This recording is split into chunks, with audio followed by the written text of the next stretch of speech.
පොරොන්දු පරිදිම පිළිසඳර ආරම්භ කරන්න සූදානම් විරාමයෙන් අනතුරුව අද සාකච්ඡාවට සහභාගී වෙන්නේ ජනතා විමුක්ති පෙරමුණේ හිටපු පාර්ලිමේන්තු මන්ත්‍රී බිමල් රත්නායක මැතිතුමා.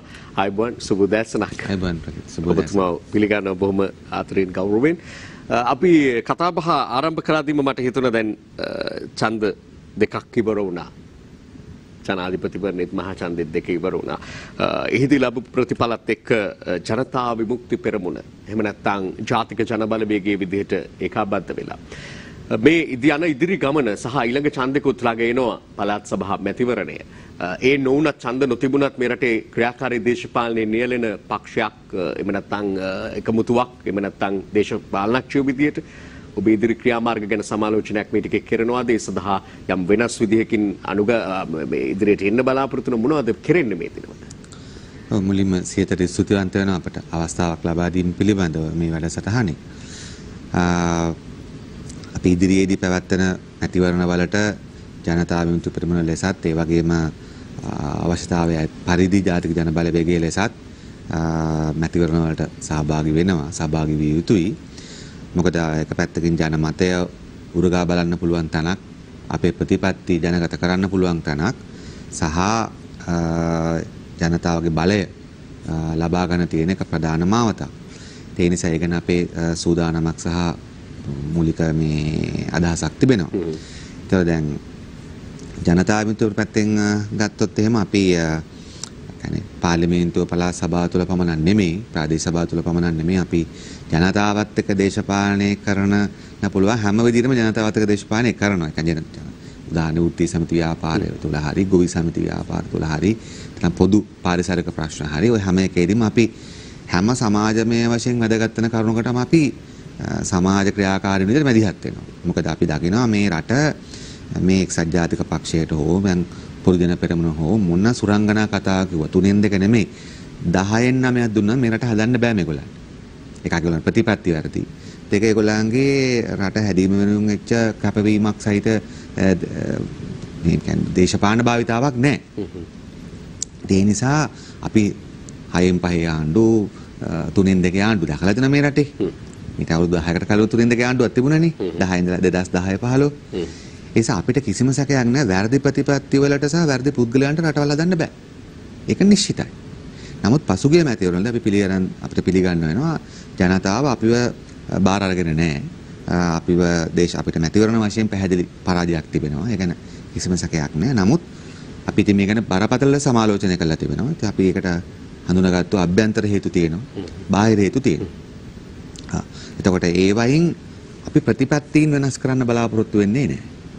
මොකද දැන් අපි දේශපාලන පක්ෂයක් ලෙස ගත්තත් පුද්ගලයන් ලෙස ගත්තත් ප්‍රකීත අපි උපරිම වශයෙන් කියන දේ කරන්න.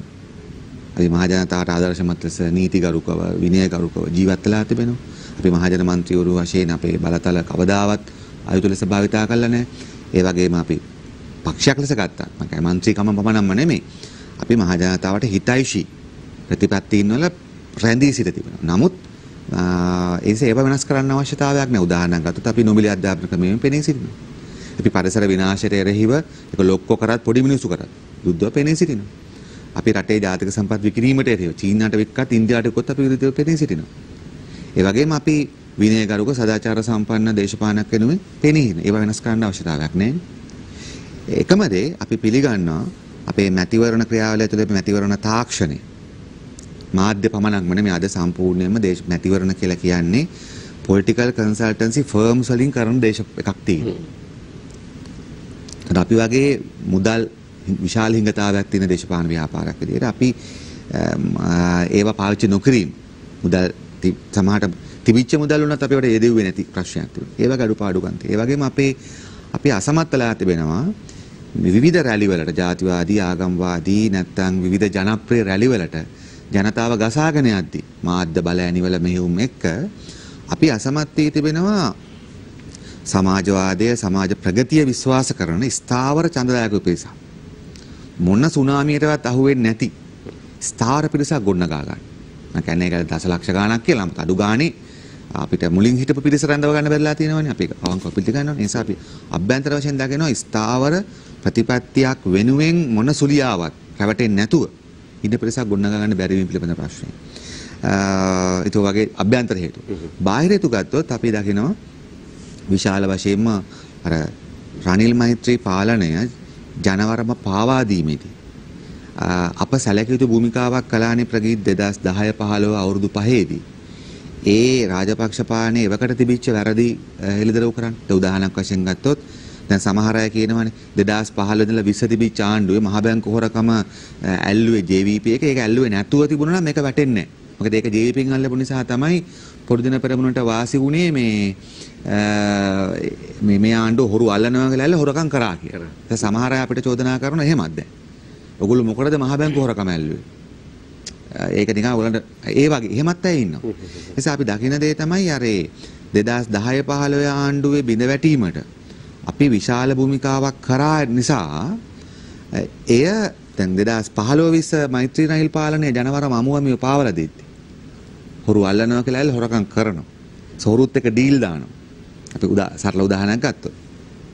ඒ ප්‍රතිපත්ති බිඳ දමද්දී එයට අපේ දායකත්වයක් තියෙනවා කියන එක තමයි ජනතාවට තේරුම් ගියෙත් යම් ප්‍රමාණයකට තේරුම් කළෙත් විශේෂයෙන්ම පොදු ජන පෙරමුණට තිබිච්ච දැවැන්ත මාධ්‍ය බලය පාවිච්චි කරලා.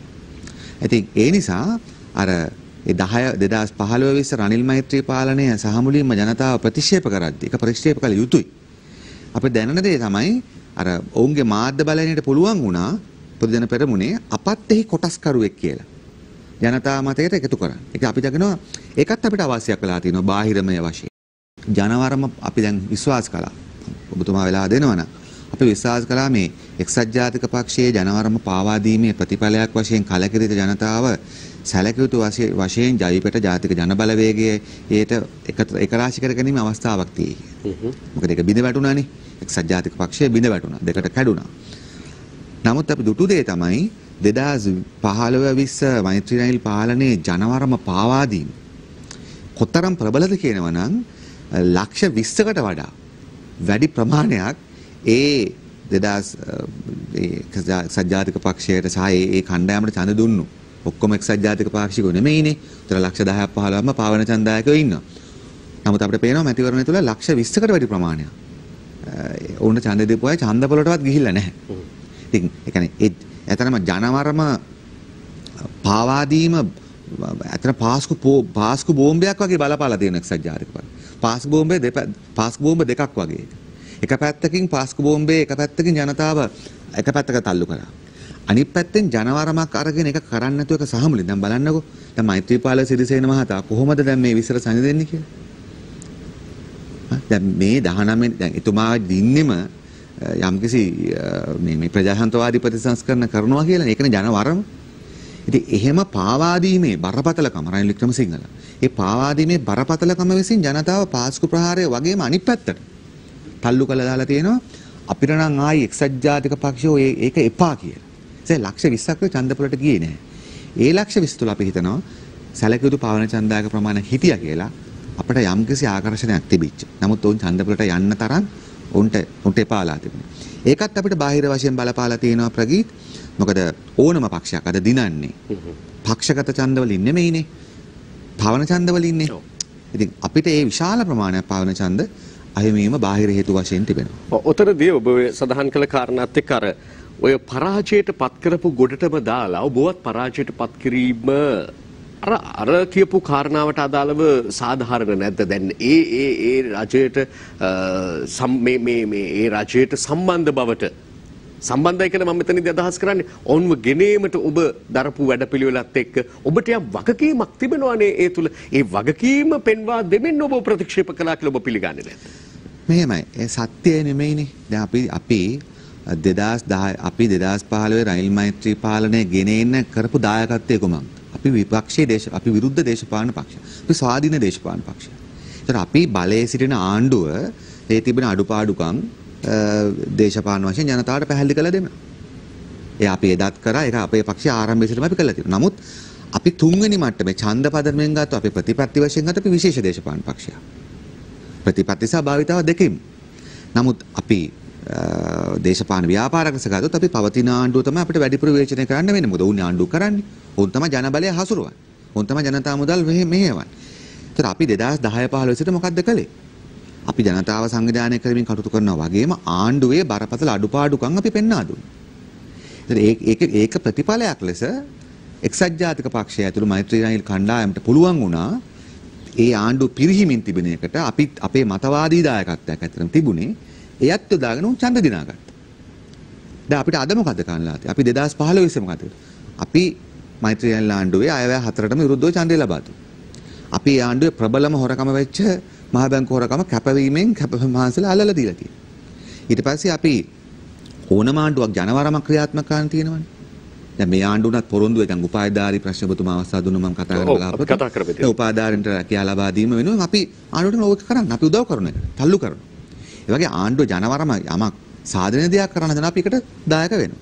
නිසා අපි පැහැදිලිවම අයවැය හතරට විරුද්ධලා තියෙනවා වුණා පහුගිය රනිල් මෛත්‍රී පාලනේ. ඒ වගේ මේක හොරු වලල්ලා තියෙනවා. ඒ වගේ මේකේ විශ්වාස භංග වලට ඒ ආණ්ඩුවට විරුද්ධව ඡන්දිලා තියෙනවා. නමුත් හැම විටම ජනමතය හදද්දී ඇත්ත බොරුව කිරීමේ ශක්තියක් දැන් විශාල පක්ෂගත ජනමාධ්‍ය වලට තියෙනවානේ.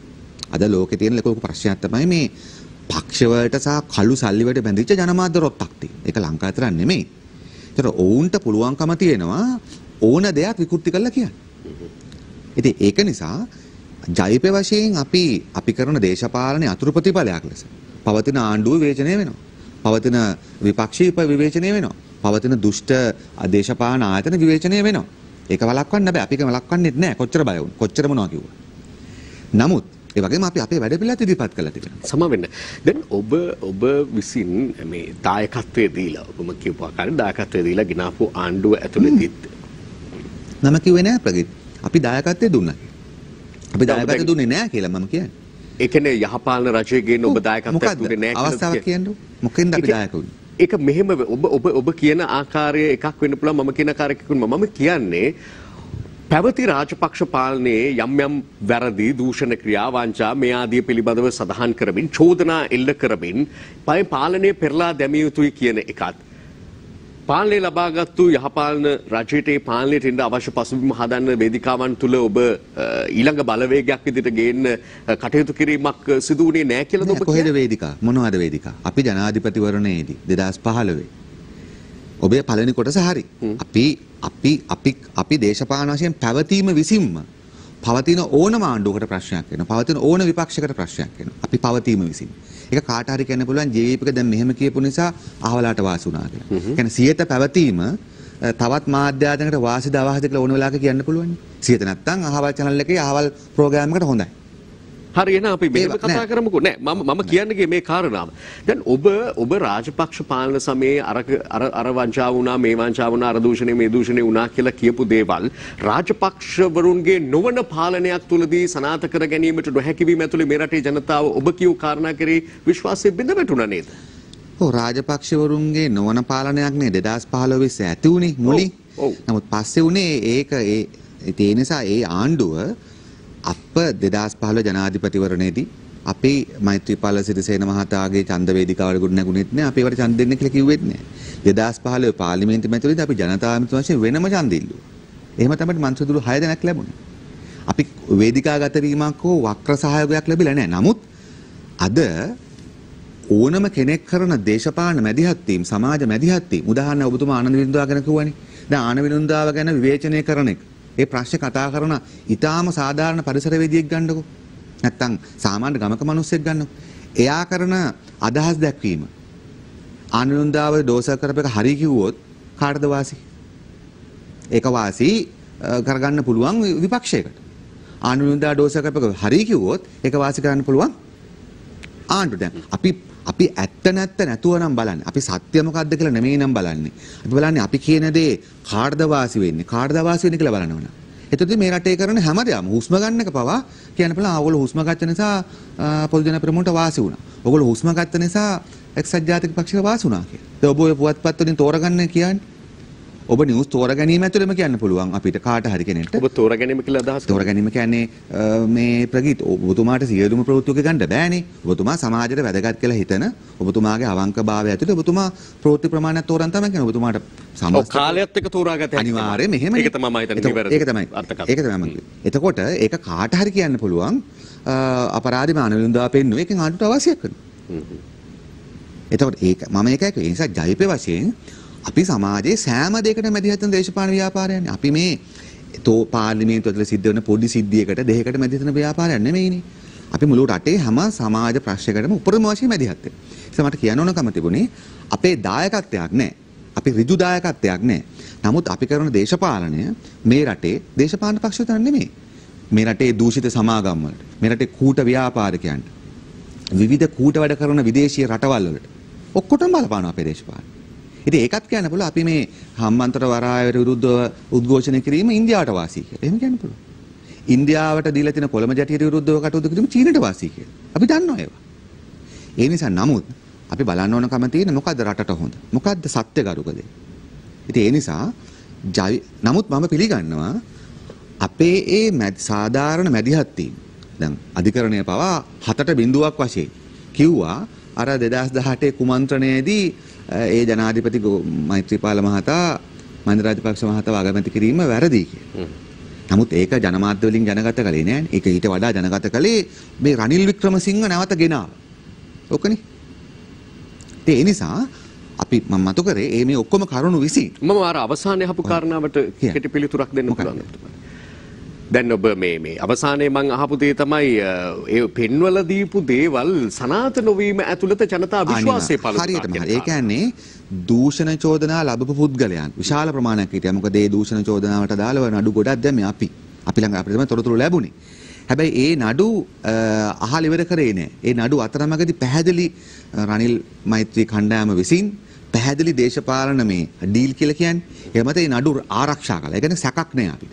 අපි ඒවා 2016 වගේ කාලයක පොත් අච්චු ගහලා සම්මන්ත්‍රණ තියලා කිව්වා මේ 2010 15 දූෂිතයන් රකින්න යහපාලන කල්ලියේ කවුද කියලා සම්මන්ත්‍රණ දීලා පොත් අච්චු ගහලා අපි තියෙනවා.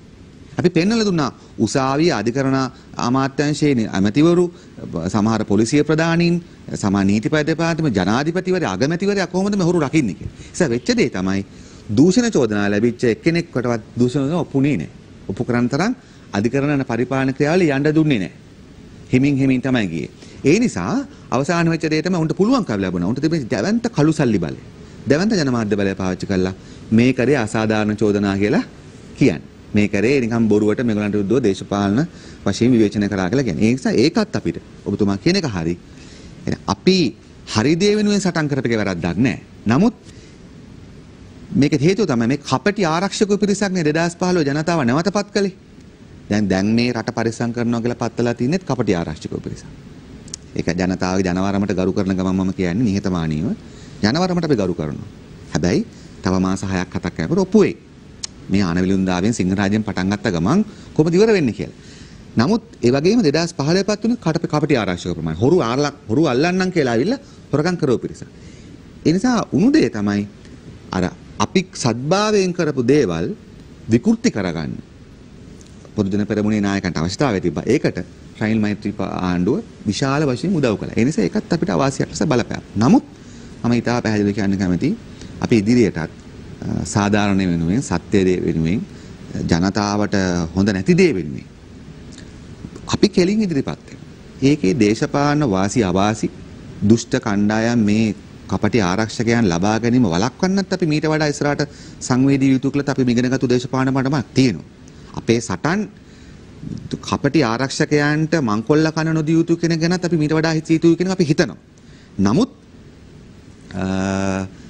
ඉදිරියටත් අපිට මොකද්ද ජනතාවට හොඳ කියන පදනමින් තමයි ප්‍රගීත් වැඩ කරන්න වෙන්නේ. හොඳයි. අපි මෙහෙම කාරණාවකුත් මේ තුල දකින්න ඇත්ත ප්‍රකාශ කරන්නට ඕනේ. දැන් ඔබ කිව්වාගේ ඔබ ඇතුළු කණ්ඩායම නිවැරදිව කටයුතු කරන්න සමාජ විරෝධී ක්‍රියාවන් වලින් තොරව කටයුතු කරන්න උත්සුක වෙනවා. ඒ පිළිබඳව සෑහෙන සිතාමතා කටයුතු කරනවා. හැබැයි ඒ තුලත් ජනතාව ඔබව පිළිගැනීමේදී ඒ තරම් ලකුණු එතනට ලැබුණාද කියන එකේ ගැටලුවක් තියෙනවා. ඕක අපි සමාජමය වශයෙන් ගත්තාම අප වුණත් දකින්න කාරණාවක් තියෙනවා. සමාජලාට නිවැරදි දේ කිරීම ඇතුලේ මාධ්‍ය ශාස්ත්‍රයේ වුණත් නිවැරදි දේ කිරීම ඇතුලේ ඒ තරම්ම ජනතාවේ වැළඳ ගන්නවාද කියන ගැටලුවත් මම හිතන්නේ මේක දේශපාලනිකව විතරක් නෙමෙයි මේ සමාජීය වශයෙන් මෑත කාලීනව ලංකාව ඇතුළත ජන මනස තුල ජන විඥානය තුල තිබෙන ගැටලුවක්ද කියලාත් වෙලාවකට හිතෙනවා. මොකද ඔබ අනන්ත මේ පිළිබඳව ඔබ ඇතුළු පාර්ශවයේ කතා කරත් ඔය හොඳට ඉදීම කියන කාරණාවට ඒ තරම් පිළිගැනීමක් මේ රටේ තියෙනවාද කියන ප්‍රශ්න අපිට නිසා මම හිතන්නේ පක්ෂයක් විදිහට ඔබ හැම ලොකු අභියෝගයක් තිබෙනවා.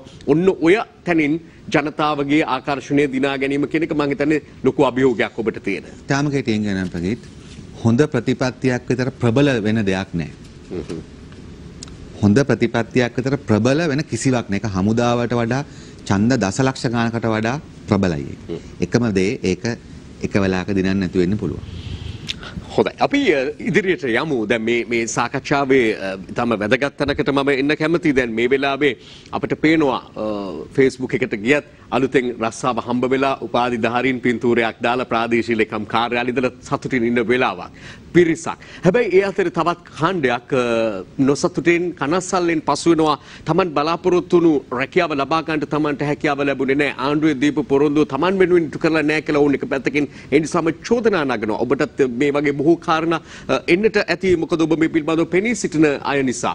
මොකද්ද මේ රැකියා ලබා දීමේදී උපාධිධාරීන්ට අර ආපු ගැටලුවකුත් තියෙනවානේ මේ දැනට රැකියාවල නියුතු අය පිළිබඳව සැලකීමේදී ඔය පිළිබඳව ප්‍රේමනාත් සිතුලවත් අභිනව මන්ත්‍රීතුමා එක්ක එහෙම මම සාකච්ඡා කරා. ඒ අවස්ථාවේදී ඔහු කිව්වේ ඔහුත් මේ වෙනුවෙන් පෙනී හිටිනවා කියලා. හැබැයි ඒ වුණාට අපිට පේනවා ඒ රැකියාවක් කරපු අයට රැකියාව ලබා දීමේ ගැටලුවක් මතුවලා තිනවා. මොකද්ද මේකේ සැබෑ තත්ත්වය ඔබ හඳුනාගෙන තියෙන විදියට? ඔව් සැබෑ තත්ත්වය තමයි මෙතන ප්‍රශ්නයක් තියෙනවානේ. කියන්නේ උපාධාරීන්ට රැකියාව ලබා ගැනීමේ ලබා දීමේ රාජ්‍යාංශය හෝ පෞද්ගලික අංශයේ නිශ්චිත වැඩපිළිවෙලක් අපේ රටේ නැහැ. ඒ නිසා හැම විටම උපාදානට සිද්ධ වෙලා තියෙනවා ප්‍රගීත් විශාල උද්ඝෝෂණ බලපෑම් මගින් Tamanට රැකියාවක් ලබා දෙන්න කියලා පාලකයාව හැරව ගන්න. එතකොට දැන් ඇත්තටම මේ රැකියාව දැන් ලබා දෙන ප්‍රමාණය මීට අවුරුදු 4-5කට කලින් ලබා දුන්නු ඒවා. ඒවා ඇත්තටම ආණ්ඩුවල හිත උණු වෙලා දුන්නේවට වඩා උපාධාරීන්ගම මහන්සිය ඇතුළේ ජන විශාල බලපෑමක් කළා දිනාගත දේවල්. ඒතර මේවර මේ රැකියාව විතර උපාදාන රැකියාව ලබා දීමත් ඒ ජන ඔවුන්ගේම බලපෑමේ කොටසක් ලෙස තමයි උන්ට ලැබෙන්නේ. නමුත් එතන එසා යම් පිරිසකට ලැබිලා තියෙනවා. සැලකුතු පිරිසකට. නමුත් එතන තියෙන ප්‍රශ්නේ තමයි ආණ්ඩුව කොන්දේසි ගණනාවක් දැම්ම මේ උපාදාන රැකියාව ලබා දීම එකක් වයස් සීමාව ප්‍රශ්නය. ඊළඟට දැන් ඇත්තටම බලපාන ලොකුම ප්‍රශ්නයක් තමයි මට මේ ඉස්සර වෙලක් තියෙනවා උපාධාරිනියක්. දැන් අයගේ උදාහරණය මම කියන්න සරලයි. ඇය රජයේ රෝහලක කටයුතු කරන කම්කරු කාන්තාව. අම්මා කෙනෙක්. තරුණ අම්මා කෙනෙක්. හැබැයි දැන් ඇය උපාධිධාරිනියක්. නමුත් ඇයට රැකියාවක් නැති නිසා ඇගේ ජීවත් වෙන්න බැරි නිසා ඇය කම්කරු රැකියාවකට යනවා. දැන් ඇයට උපාධිධාරිනියක් වශයෙන් මේකට අයදුම් කරන්න අවස්ථාවක් ලැබෙනවා. අලුතෙන් මේ ආණ්ඩුව වැඩපිළිවෙල යටතේ. ඒතර ඇය අයදුම් කරනවා. අයදුම් කරද්දී හැබැයි ඇය දැන් අවුරුදු ගාණක් තිස්සේ රජයේ රැකියාවක් කරනවා කම්කරු කාන්තාවක් විදියට. රජයේ රෝහල.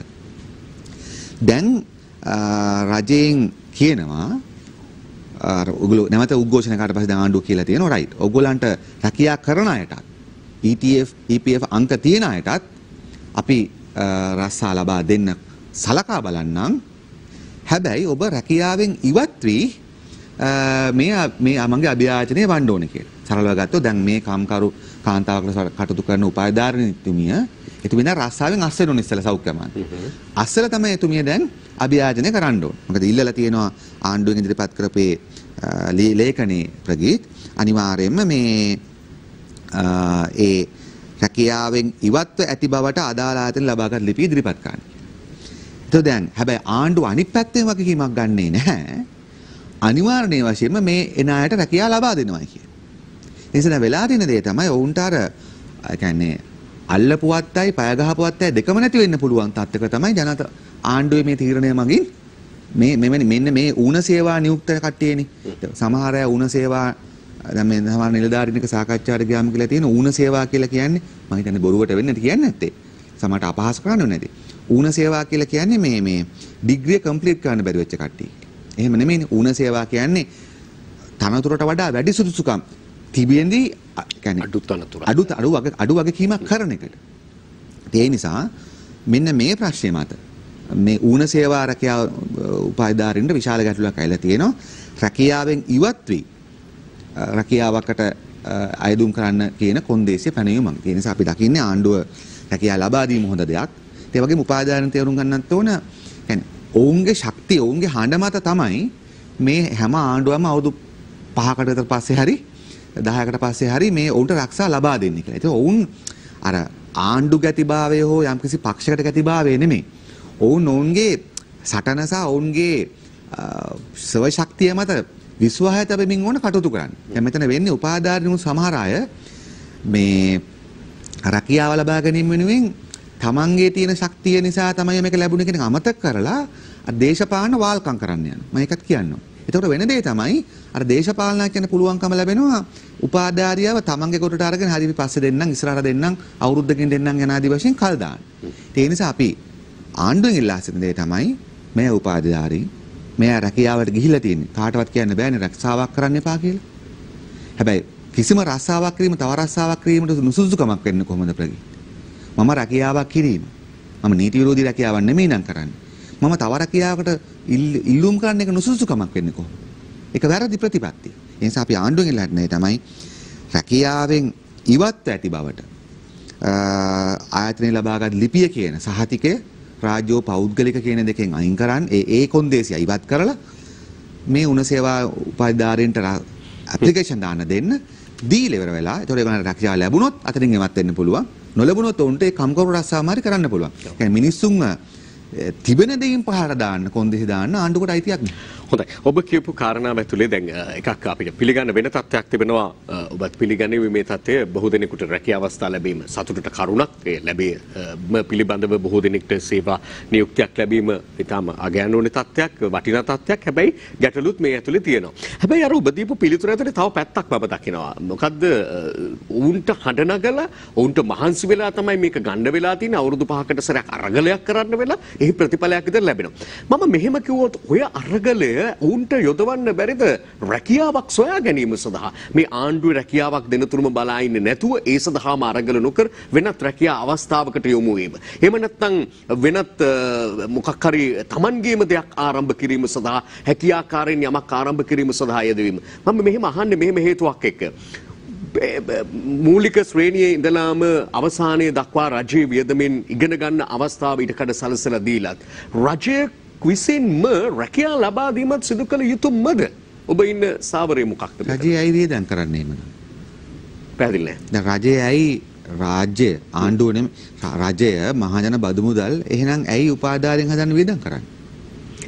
සමට අධ්‍යාපනය ලබා දීම රජයේ වගකීමක් විදිහට සලකන එක ඔයක හැමෝටම ලැබෙන අවස්ථාවක්. අධ්‍යාපනය ලබා දීලා දැන් විශ්වවිද්‍යාලයට ගිහිල්ලා විශ්වවිද්‍යාල වෛද්‍යවරු ඉංජිනේරුවෝ සහ නීතිඥයෝ මේම අය පුහුණු කරන්නේ ඇයි එහෙනම් ආණ්ඩුව? අපරාධනේ සල්ලි. අපි එන උසස් වලින් පස්සේ කියන්න ඕන සාමාන්‍ය පෙළෙන් පස්සේ කියන්න අපි ඉගන්නෝ ඔයගලන්ට ජීවත් වීම සඳහා අධ්‍යාපනය ලබා දුන්නා දැන් ඔයගොල්ලෝ රස්සාව හොයාගන්න කියලා. ලෝකේ එහෙම කරන රටවල් කොච්චර තියෙනවද? ඒක කරපු හැම රටක්ම නන්නත්තරලා තියෙනවා අප්‍රිකාවදී. මොකද දැන් මම දන්න තරමේ උපාධාරීන් අතිවිශාල ප්‍රමාණයක් තමන්ගේම රැකියාව කරනවා. ස්වයංසේවක රැකියාව කරනවා. පුද්ගලික අංශයට යනවා, රට යනවා. තමන්ගේ අම්මලා තාත්තලාගේ ව්‍යාපාරට දායක වෙනවා, ගොවිතැන් කරනවා, ඔක්කොම කරනවා.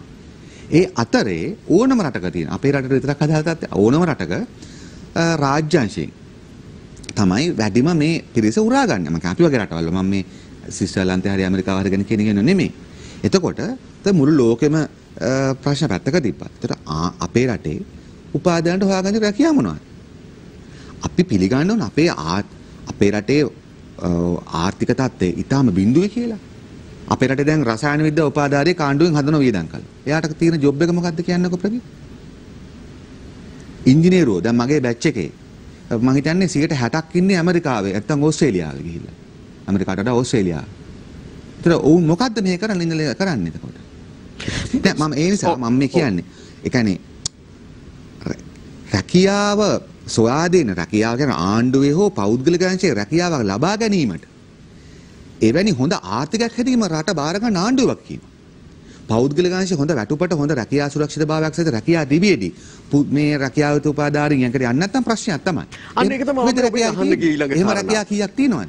මම අහන්න ගිය කාරණාවත් පෞද්ගලික අංශයේ ගත්තොත් ඉහළ ආකර්ෂණීය වැටුප් හිමිවන රැකියා තිබියදී ඇයි මේ ආණ්ඩුවේ කොච්චර තියෙනවද? බලාගෙන ඉන්නේ? කොච්චර තියෙනවද? ඔබතුමා කියන මට්ටමේ රැකියා ඔබතුමා කියන මට්ටමේ රැකියා ස්ථිරභාවය සහිත ජීවත් වෙන්න පුළුවන්. මම කියන්නේ ලක්ෂ 2-3 වැටුප් ගන්න නෙමෙයි මම කියන්නේ. ඔය ආණ්ඩුවේ දෙන රැකියාව පඩියක් තියෙනවා. ඒ මට්ටමේ රැකියා දෙන වැටුප් දෙන රැකියා පෞද්ගලික අංශය කොපමණ තියෙනවද? අපිට කොච්චර ස්ථාවර පෞද්ගලික අංශයක්ද තියෙන්නේ? ඊටාම දුර්වලයි. මේක දැන් අර මන්තරයක් වගේ ප්‍රගීත් මිනිසුන් ගොළුවට ආණ්ඩුව වලින්ම දාලා තියෙනවා. දැන් හැම මිනිහම දැන් අපිට කියනවා මැලිබ මුදලාලි ගෙදර ඉඳලා පැනලා ආවිල්ලා දිනු වුණා නම් රට කජු කරලා ඇයි අනිත් යාටත් මැලිබ මුදලාලි වෙන්න බැරි? එහෙමනේ දැන් මතු කරන්නේ. ඉතින් කී දෙනෙක් එහෙම වෙලා ලෝකේ එහෙම වෙන්නේ නැහැ. වෙනදනාම සදාන් නොකර අපි කතා කරමු. සමා වෙන මම එතුමාට ප්‍රසිද්ධ උදාහරණයක් සමම ගත්තේ. අර විශිෂ්ට පුද්ගලයෙක් විදියට හුවා දක්වනවා. එහෙම අය ඉන්නවා. එහෙම අය ඉන්නවා. නමුත් ඒක පොදු තත්ත්වය නෙමෙයි. ඒක පොදු තත්ත්වය නෙමෙයි. ඒ නිසා ආණ්ඩුවට වගකීමක් තියෙනවා. ආණ්ඩුව බදු මුදල් වේදම් කරලා යම්කිසි නිෂ්පාදනයක් නෙමෙයි කරන්නේ. මානව සම්පත දියුණු කිරීමක්. එතකොට එයාට පෞද්ගලික හෝ රාජ්‍ය අංශේ ඒක ප්‍රශ්නයක් නෑ. ව්‍යාපාරුණත් ප්‍රශ්නයක් නෑ. දැන් අපේ රටේ කාටද ව්‍යාපාර ගන්න ඔබතුමාම දැන් කියන්නේ ණය ගැන. ඔව්. දැන් ණය ලබා 15ට ණය අරගෙන තාත්තගෙන් අම්මන් හම්බෙච්ච ව්‍යාපාරයක් නැති අයට මම මේ කියන්නේ එක්කෙනෙක් දෙන්නෙක් ගැන නෙමෙයි. ලෝකේ අතපය නැති මිනිස්සු දිනුලා තියෙනවා. එහෙම තර්ක ගත්තොත් කිසි කෙනෙකුට කිසිවෙක් ආණ්ඩුව උදව් කරන්න ඕනේ නෑනේ. නේද? මිනිස්සු අතිශය විශිෂ්ට පුද්ගලයෝ ඉන්නවා ලෝකේ. හැබැයි එහෙම නෙමෙයි මම මේ සාමාන්‍ය තත්ත්වය කියන්නේ. ආණ්ඩුවක් වේදම් කරලා උපාදාන නිර්මාණය කරනවා නම් එතකොට ඒ උපාදාරෙන්ට රාජ්‍යාංශෝ පෞද්ගලිකාංශෝ ස්වයං ව්‍යාපාරයක් හදලා දියුණු වෙන්න පුළුවන්. සමාජ ආර්ථික වටපිටාවක් හැදීම ආණ්ඩුක වගකීමක්. ඒක පුරවැසියාගේ තනි වගකීමක් නෙවෙයි. ප්‍රධාන වගකීම ආණ්ඩුවේ. ඒක කළා නැතිකමයි මේ අවුරුදු 40 50 අපර දින ප්‍රශ්නේ. ඒ නිසා උපාධාරියා හිතනවා පෞද්ගලික අංශයට ගියාම වැටුප ඉතාම අඩුයි. සේවා සුරක්ෂිතභාවයක් නැහැ. ඊට පස්සේ කාන්තාවන්ට අදාළ ගත්තොත් ඉතාම දුෂ්කර කොන්දේසි තියෙන්නේ. ඒ නිසා තමයි අපේ රටේ විතරයි මුළු ලෝකෙම තරුණ තරුණියන් පෙළඹිලා තියෙන්නේ කෙසේ හෝ රජයේ රැකියාවකට යන්න. කෙසේ හෝ රජයේ රැකියාවකට යන්න. මොකද එතන තමයි සේවා සුරක්ෂිතභාවය තියෙන්නේ. මොකද අවුරුදු 50 දැන් කොවිඩ් තත්ත්වවල අවුරුදු 45න් එළියට දාපු අය ඉන්නවා. දැන් කොහොමද රස්සාවක් වගේ? ඒ නිසා මම මේ කියන්නේ ආණ්ඩුවක වගකීම තමයි පෞද්ගලික හෝ රාජ්‍ය හෝ ස්වයං ව්‍යාපාර වලින් ඉස්සරහට යන්න පුළුවන් පාර. උපාදාට හිතෙනවා රයිට්. මම මේ පාර ගත්තොත් මට ඉස්සරහට යන්න පුළුවන්. එහෙම කී දෙනෙක්ට හිතනවා. ඒ තත්ත්වෙ නැහැ. අපි අද ඉනිමගේ උඩ තැනකට ඇවිල්ලා. අපිට හිතන්න පුළුවන් 15 ඔක්කොම මෙහෙම යන්න. එහෙම වෙන්නේ නැහැ. අපිට ඉනිමගක් තියෙන්න ඕන. කොයි ඉනිමගවත්? හරි අපි අවසන් කරන්න තුන ඉතාම කෙටියෙන් පිළිතුරක් ලබා දෙන මේ කාරණාව ඔස්සේම ඉදිරියට ගියොත් මේ දැන් ආණ්ඩුවේ ආයතනවල බොහොම එක අතිරික්තයක් තියෙනවා කියලාත් කියනවා. එහෙම පසුබිමක් තුල උපාධිධාරීනුත් සුවිශාල ප්‍රමාණයක් මේ රටේ ඉන්නවා. රැකියා දීලා මේක ඉරිමහන්න පුළුවන් ඉවර කරන්න පුළුවන් තත්ත්වයකුත් නෙවෙයි. ඒකට විසඳුම් උපාධිධාරීන් බිහි නොකිරීමක් නෙවෙයි. ඔබ කියන සරල විසඳුමක් තියෙනවද මෙතනදී අපිට කෙටියෙන් පැහැදිලි කරන්න පුළුවන්? සරලම විසඳුම තමයි මේ රට සංවර්ධනය කරන්න දියුණු කරන්න පුළුල් සමාජ ආර්ථික කෘෂිකාර්මික කර්මාන්තමය දැවැන්ත සංවර්ධන මෙහෙයුමකට යන එක. අපේ රටේ උපාදාන අතිරික්තයක් ඉන්නවා ඇත්ත. ශ්‍රම බලකායේ දක්ෂතාවය තියෙන විශාල පිරිසක් ඉන්නවා නිකන්. උපාදාරින් විතර නෙමෙයි. ඒ අයගෙන් දැන් රටේ අනිත් පැත්ත ගත්තොත් රටේ ප්‍රශ්න ඉඳලා නැහැ. කැඩිච්ච පාරවල ඔබතුමාලා හැමදාම 100 පෙන්නනවා. වතුර ටික තාම බොන්න තියෙන 40ට 50ට. පිරිසුදු වතුර තියෙන. සෞඛ්‍ය ප්‍රශ්න තියෙනවා. තව විසඳන්න තියෙන ප්‍රශ්න 10 ගණනක් තියෙනවා අනිත් පැත්තේ. අපේ කාර්යක්ෂමතාවය අඩුයි ගොඩක් දේවල්. මේ පැත්තේ ශ්‍රම බලකායක් ඉන්නවා. මේ පැත්තේ ප්‍රශ්න ගොඩක් තියෙනවා. එහෙනම් මොකද මේ ශ්‍රම බලකායව දාගෙන ප්‍රශ්න විඳන්නනේ තියෙන්නේ. නේද? ප්‍රශ්න ඉවර නම් ඔබට කියන්න පුළුවන් දැන් useless unemployable. ඒ කියන්නේ ප්‍රස්තාවක් දෙන්න වැඩක් නැහැ. ඔක්කොම ප්‍රශ්න විඳලා ඉවරයි. දැන් ලෙඩ හැදෙන්න නැත්නම් දොස්සලා වැඩක් නැහැ නේ. එහෙම තත්ත්වයක් නැහැ නේ රටේ. එහෙනම් මොකද්ද ප්‍රශ්නේ? ඒතකොට ආණ්ඩුවක් වෙසි. මේ ආණ්ඩුව නෙමෙයි. ඇත්තටම අපි හරියටම ගෝ අපේ ලෝකේ දැන් මේ ධනපති ආර්ථික ක්‍රමය ඇතුලේ මිනිස්සුන්ගේ ප්‍රශ්න විඳන්න නෙමෙයිනේ හදන්නේ. මිනිස්සුන්ගේ ප්‍රශ්න විකුණගෙන සල්ලි හම්බ කරන්නනේ හදන්නේ. එතකොට තමයි ඔබ ඔය කියන ශ්‍රම සම්පත අත්‍යවශ්‍ය නොවෙන්නේ.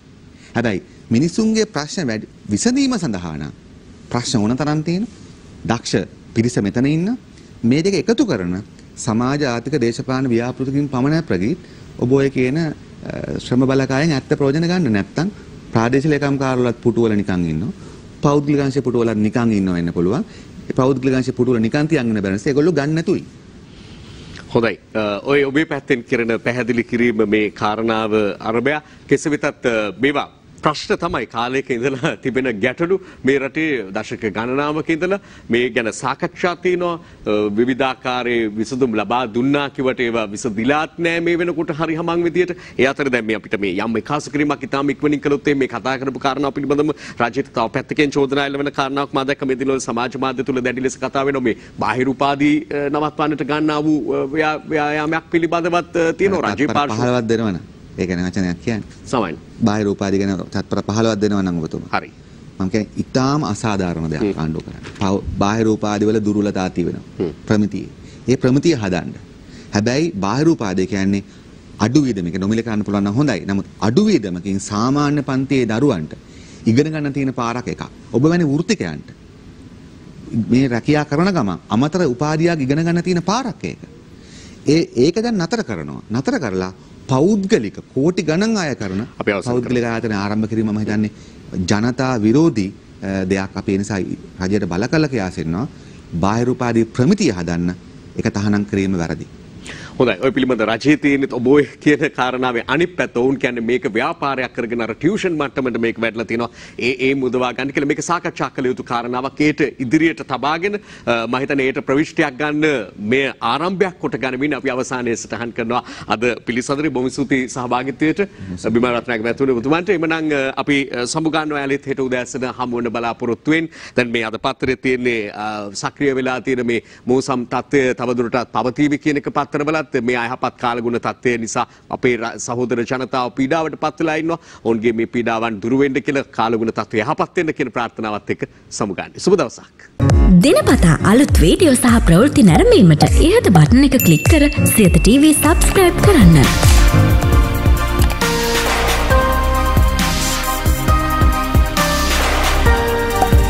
අලුත් වීඩියෝ ගැන මුලින්ම දැනගන්න මෙම සීනුව ක්ලික් කරන්න.